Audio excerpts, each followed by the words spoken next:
Invest Nova Scotia supports businesses, helping you thrive at every stage of your journey.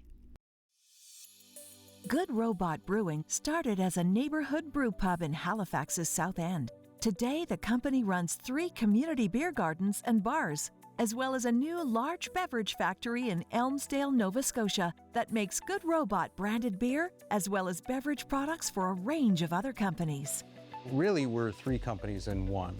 We have the beverage factory where we're reporting from today, which is a beverage B2B co-packing facility. So it can make beer, but it can also make cider and non-alcoholic wine and energy drinks and soda and Gatorade and so on and so forth. So it can make basically any beverage in a can, and we sell that to other brands and partners who then resell it to grocery. We also have Good Robot, the beer, which gets sold at wholesale, so the various liquor corporations around the country, as well as our 3 hospitality units, so beer gardens and bars. Today, the Good Robot Ultra Beer is being made. It's a light beer with 100 calories and 3 grams of carbs per can. The batch begins with barley that's kept in a silo outside.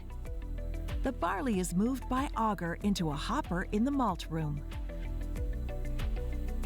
Specialty grain is also added to a hopper, where it's pushed by auger into the mill, where the grain is crushed. This specialty grain adds body and flavor to the beer.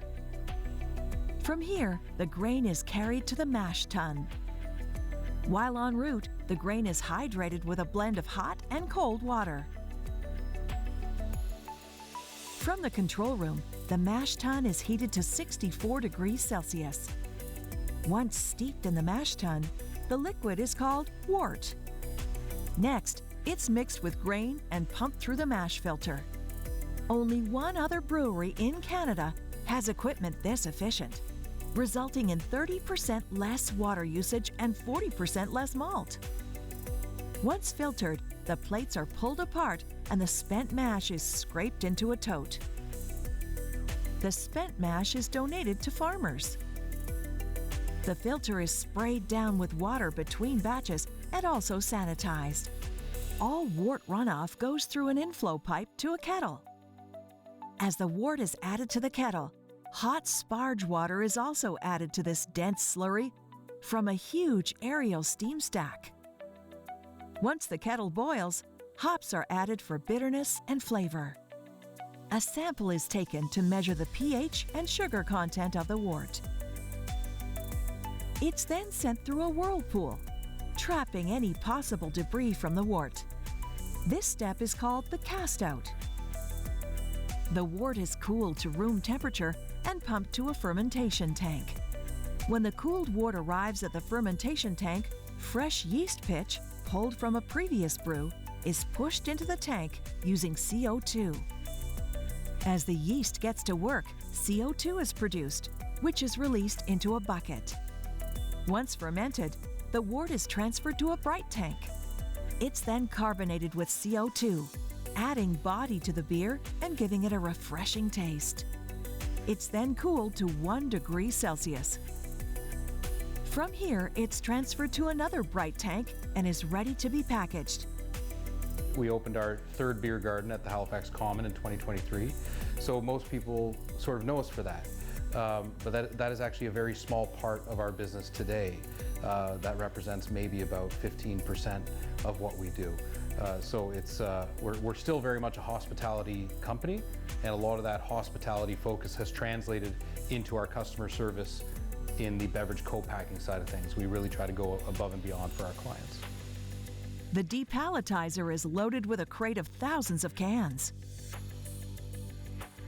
The top is removed and the elevator pushes the pallet up. Suction cups remove the top layer and a pneumatic press pushes 1 row of cans at a time forward. The cans are released onto an aerial conveyor, eventually taking them to a rubber wheel that deposits them on another conveyor that moves them to the filler. This fills each can with the finished Ultra beer and a shot of CO2. A large roll of can lids are manually added to the machine. Once filled, the filler deposits a lid on each can and it's sealed. Ionic rinsing is used to clean the cans, which saves water. The canning machine fills 120 cans per minute, or 6,000 per hour. From here, they go through an X-ray machine that ensures each is perfectly filled. Anything underfilled gets rejected, while all the others go through to the pasteurizer, which heats the cans to 160 degrees Fahrenheit. The cans leave the pasteurizer for the conveyor's holding room, which can hold cans in the case of an issue on the production line. Once they've been dried, the cans are sent to the labeler. Plastic labels are dropped onto each can before being sent to a heat and pressure tunnel that seals the labels on seamlessly. Cans go through one more dryer before final packaging. Staff manually check to ensure each label is correct before placing the cans in boxes. They're making 24-pack trays and 12-pack cases of Ultra today. Good Robot Brewing Co. also uses further lab tests to ensure the product is 100% ready for drinking.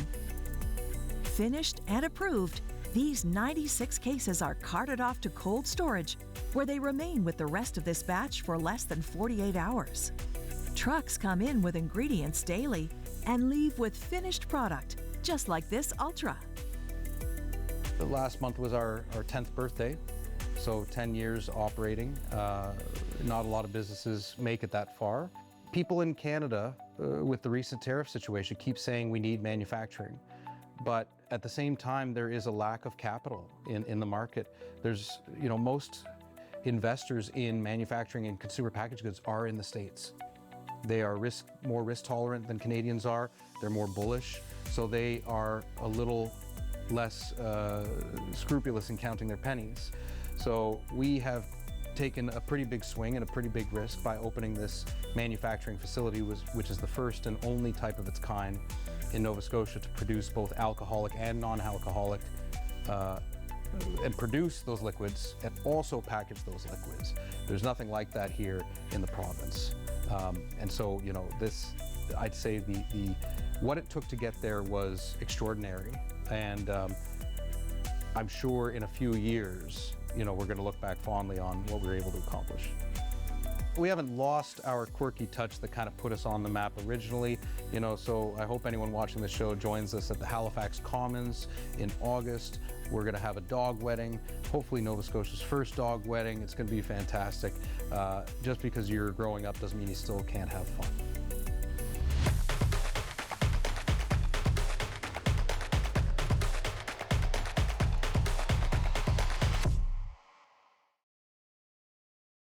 Invest Nova Scotia supports businesses, providing the tools and expertise you need to succeed.